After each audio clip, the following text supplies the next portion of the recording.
ቀዳሚ ወዳደረኩት ዘገባ አልፋለሁ። የፍትህ ሚኒስትሯ በታሰረው የአማራ ህዝብ ላይ ተሳለቁ።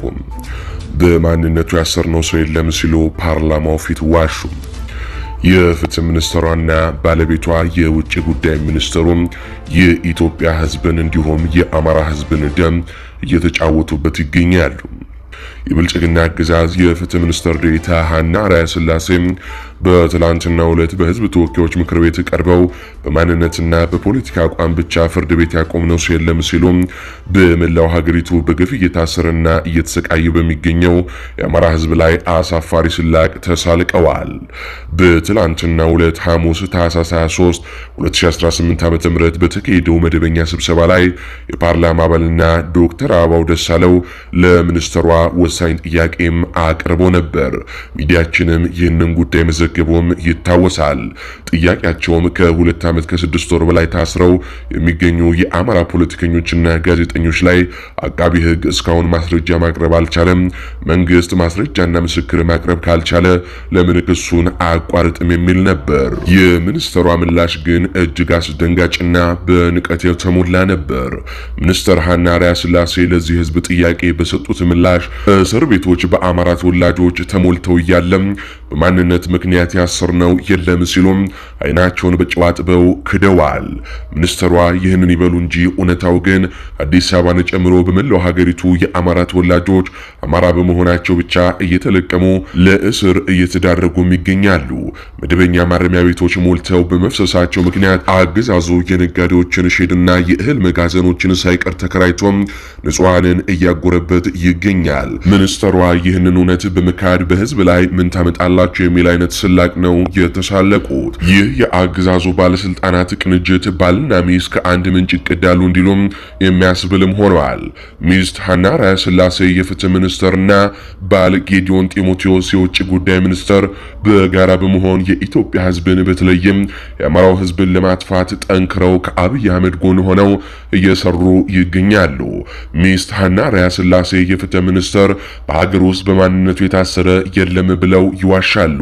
ባል ጌዲዮን ጢሞቴዎስ ደግሞ የውጭ ጉዳይ ሚኒስትር ማለት ነው አገዛዙ ድሮንና ከባድ መሳሪያ ተጠቅሞ በአማራ ህዝብ ላይ የሚፈጸመውን የዘር ማጥፋት ፍጅት ለመደበቅ በውጭ ሀገር ሎቢስቶችን ቀጥሮ የገጽታ ግንባታ ለመስራት ይሯሯጣል። እንዲሁም በአማራ ክልል የሚደረገውን ጦርነት በውጭው ማህበረሰብ ዘንድ እንዳይደርስ ለማድረግ በየቀኑ ይጋጋጣል።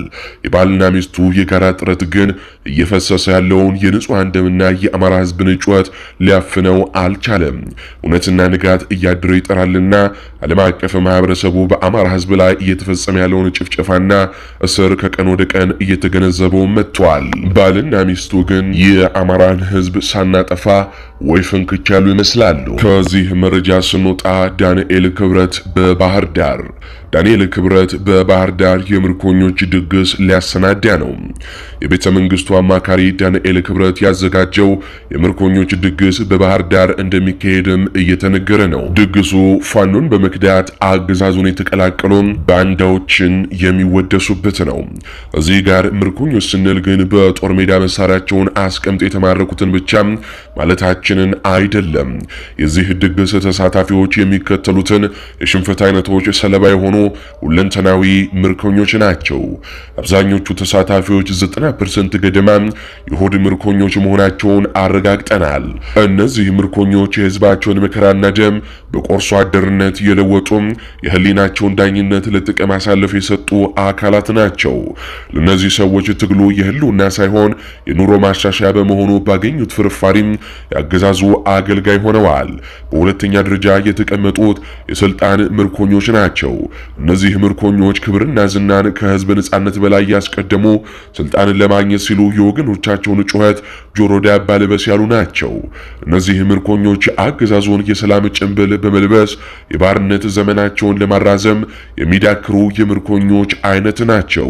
በዋናነት በብርሌው በማስረሻ ሰጤም ይመራሉ ተብሏል። በሶስተኛ ደረጃ ደግሞ የስነ ምግባር ምርኮኞች እንዳሉም አረጋግጠናል። እነዚህ ምርኮኞች በሞራል ዝቅጠትና በስነ ምግባር ብልሹነት በፋኖ ታስረው የተፈቱ በሌብነትና በወንጀል ሲፈለጉ አመልጠው ወደ አገዛዙ የገቡና የግል ድክመታቸውን በአገዛዙ እጅ እንደ ማስፈራሪያ ብላክሜል እየተጠቀሙባቸው ለሚፈልገው ፕሮፓጋንዳ የሚያስለፈልፋቸው ማፊያ ምርኮኞች ናቸው። ዳንኤል ክብረት ያዘጋጀው ይኸው ድግስ እነዚህን በተለያዩ ደካማ ጎናቸው የተጠለፉ ምርኮኞችን በማሰለፍ የህዝብ ነጻነት ወኔ ለመስበር ያለመ እንደሆነም ግልጽ ነው።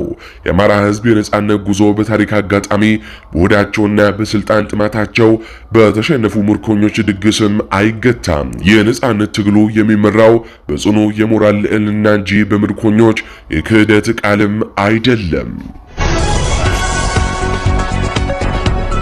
አሁን በቀጥታ ከአማራ ክልል ወደ ተገኙ ሰበር የጦር ግንባር መረጃዎች አልፋለሁ። ከወረታ ደብረ ታቦር ባለው አውራ ጎዳና በአገዛዙ ተደራጅተው በፋኖ ስም ሲዘርፉ የነበሩ ባንዳዎች ላይ ጥብቅ እርምጃ መወሰዱ ተነገረ። በፋባሃ ሰሜን አማራ ቀጠና ሜጀር ጄኔራል ውባንት አባተ ኮር ስር ከነበልባሉ ፎገራ ክፍለ ጦር የተውጣጡ የፋኖ አሃዶች በወረታና በደብረ ታቦር መካከል ሀገረ ሰላም አርባምባ በቆሸበረና ውር ተብሎ በሚጠሩ አካባቢዎችና በሌሎች አቅጣጫዎች በወሰዱት እርምጃ በርካታ ባንዳዎች ሙትና ቁስለኛ በማድረግ ቀጠናውን ማጽዳታቸውን ለሚዲያችን ከክፍለ ጦር ህዝብ ግንኙነት ክፍል የደረሰው መረጃም ያሳያል። ፋኖ አገዛዙ አማራ ህዝብን በማህበራዊና በኢኮኖሚያዊ ህይወቱ እረፍት እንዲነሱለት አድራጅቶ ያሰማራቸው ዘራፊ ወንበዴዎች ላይ የሚወስደውን ጥብቅ እርምጃም አጠናክሮ ቀጥሏል። በሌላ በኩል በጉና ቀጠና በሁለት የተለያዩ ግንባሮች ላይ በተፈጸመ የደፈጣ ጥቃት ከ17 በላይ የሚሆኑ የአገዛዙ ወታደሮች ሙትና ቁስለኛ መደረጋቸውም ታውቋል። በተፈጸመው ደፈጣ ጥቃት ከባድ የሆነ የሰብአዊና ቁሳዊ ኪሳራ የደረሰበት የአገዛዙ ኃይል የተደመሰሱ ወታደሮችን አስከሬን ሳያነሳ በመፈርጠጡ የአካባቢው ማህበረሰብ ዛሬ እስከ እኩለ ቀን ድረስ በህብረት ወጥቶም ስርዓተ ቀብራቸውን መፈጸሙን ሚዲያችን ከአካባቢው ነዋሪዎችና ከፋኖ አባላቱም ለማረጋገጥ ችሏል። በሌላ በኩል በውጊያ ወቅት መከላከያ ሰራዊቱን አልመራም ያለው የብልጽግና አመራር ወደ አረብ ሀገር ኮበለለ። ልክ እንደ ሚሊሻ ሁሉ መከላከያ ሰራዊቱም መንገድ እየመራ ጦር ሜዳ አልሄድም ያለው የብልጽግና አመራር ወደ አረብ ሀገር መኮብለሉን ሚዲያችን ለማረጋገጥ ችሏል። ብልጽግና ብረት ያሸከመው ሰራዊቱን ብቻ ሳይሆን በየዞኑና በየወረዳው እንዲሁም በየቀበሌ የሚገኙ ካድሬዎችን ልክ እንደ ተልባ ስፍር ሸርተት ብሎበታል። ካድሬው የሚጨበት ተስፋ የሚዳሰስ ለውጥ በሌለበት ህዝቡን በባዶ ዲስኩር እስከዛሬ ያሰለችነው ይበቃል ብሎ ጥግ ጥጉን መያዝም ጀምሯል ነው የተባለው።